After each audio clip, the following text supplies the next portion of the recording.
Namo Buddhaya, salam kebajikan. Yang saya hormati rekan-rekan perwakilan dari customer Pelindo 1, 2, 3, dan 4. Dalam hal ini mungkin ada teman-teman shipping line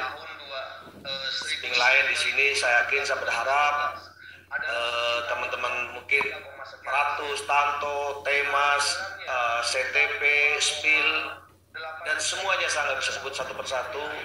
Terima kasih atas waktunya. Dan yang kedua, mungkin juga di sini ada teman-teman mitra dari Pelindo 1, 2, 3, dan 4. Mungkin teman-teman PBM di Pelindo 1, 2, 3, dan 4. Dan semua customer secara umum Pelindo 1, 2, 3, dan 4. Pertama-tama marilah kita panjatkan puji syukur kehadirat Ilahi Robbi karena atas perkenannya kita bisa berkumpul meskipun secara virtual dalam acara sosialisasi sinergi dan integrasi BUMN layanan kepelabuhanan dalam keadaan sehat walafiat, tidak kurang suatu apapun. Dan kalau seandainya ada di antara saudara-saudara kita, teman-teman kita, karyawan kita yang saat ini masih diuji dengan sakit, kita doakan semoga mereka semuanya segera diangkat penyakitnya dan kembali beraktivitas seperti sedia kala.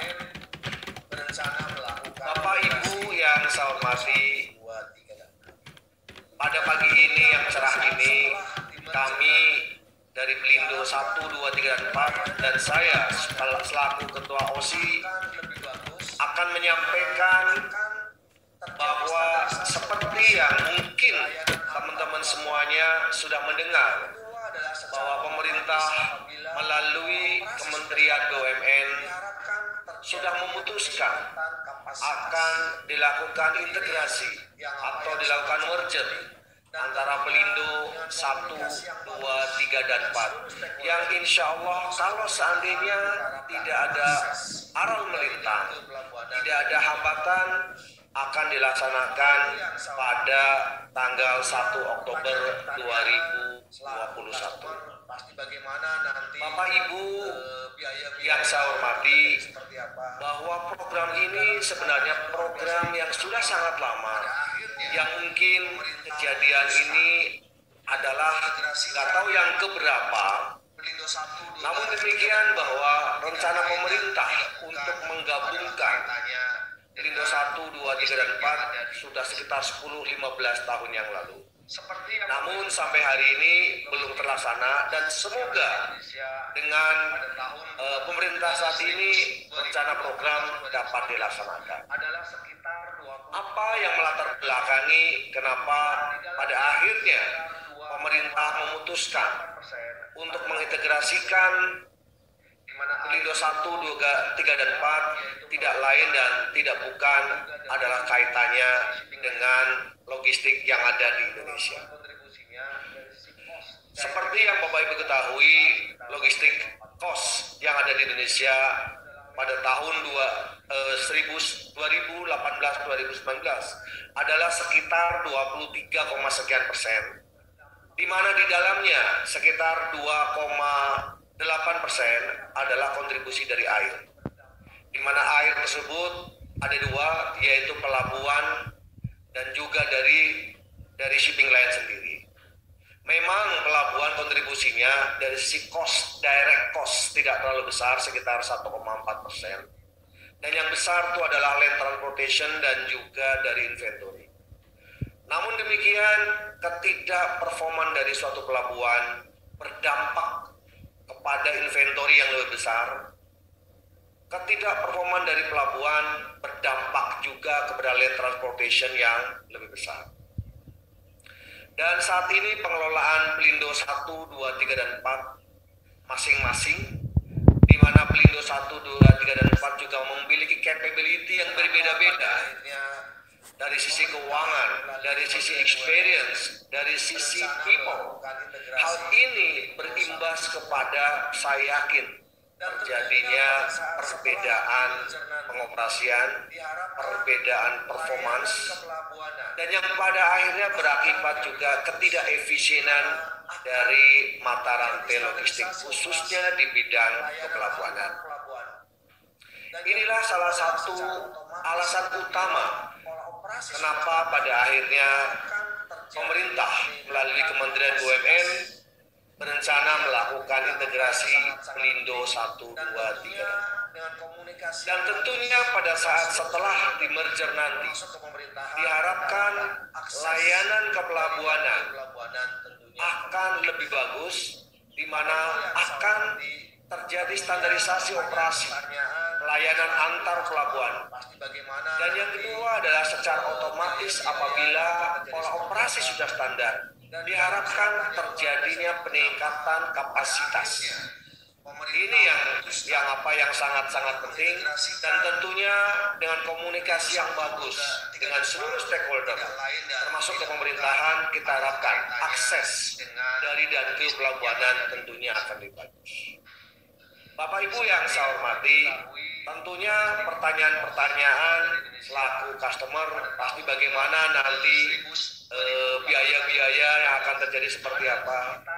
Dan dalam kesempatan yang luar biasa ini, saya sampaikan bahwa kita bersama-sama, Pelindo dan seluruh stakeholder bersama-sama untuk memangkas apa yang namanya deadweight loss.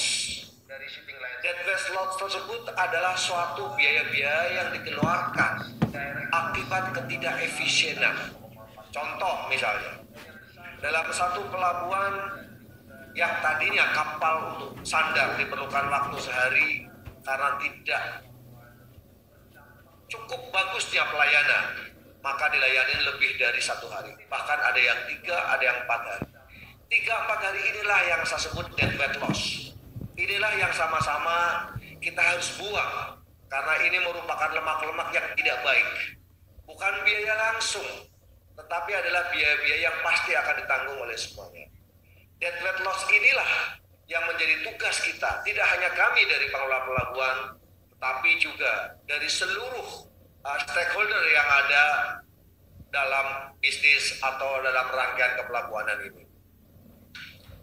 Bapak Ibu yang saya hormati, sebagai gambaran umum nanti yang saya yakin akan diterangkan oleh mungkin Pak Putut atau Pak Muarif terkait kira-kira seperti apa pola bisnis yang nanti terjadi setelah merger itu, pada akhirnya di mana nanti Pelindo 1, 2, 3, dan 4 akan hilang, akan melebur kepada Pelindo 2 yang pada nantinya juga akan berubah nama, yang tadinya Pelindo 1, 2, 3, dan 4 akan berubah menjadi PT Pelindo. Tidak ada 1, 2, 3, dan 4. Selanjutnya di bawah Pelindo tersebut akan adanya klaster-klaster, di mana ada 4 klaster operation yang ada, yaitu peti kemas, non-peti kemas, logistik, dan marine. Di mana cakupan dari masing-masing klaster adalah nasional. Peti kemas akan dilayani oleh satu entitas dari ujung ke ujung yang kita harapkan standarisasi pola operasi. Demikian juga untuk yang non-peti kemas, marine, dan juga logistik.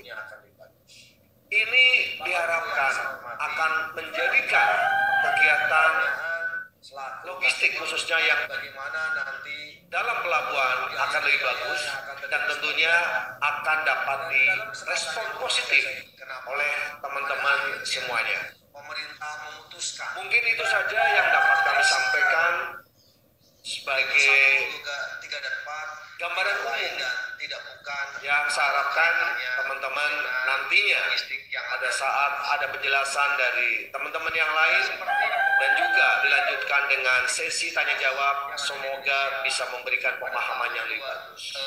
Sekali lagi, saat ini sudah mendekati 1 Oktober, yang artinya mungkin sekitar 10-11 lagi Kalau tidak ada aral melintang, proses integrasi Perindo 1, 2, 3, dan 4 akan terjadi. Untuk itu, saya mohon dengan keikhlasan doa dari Bapak Ibu semuanya, sehingga apa yang diharapkan oleh pemerintah dan apa yang diharapkan oleh kita semuanya yang berimbas diharapkan dari sisi logistik cost akan lebih bagus, dapat terjadi dengan baik, tidak ada hambatan suatu apapun.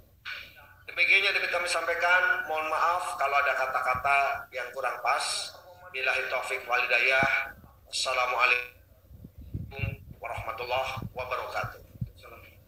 Waalaikumsalam warahmatullahi wabarakatuh. Terima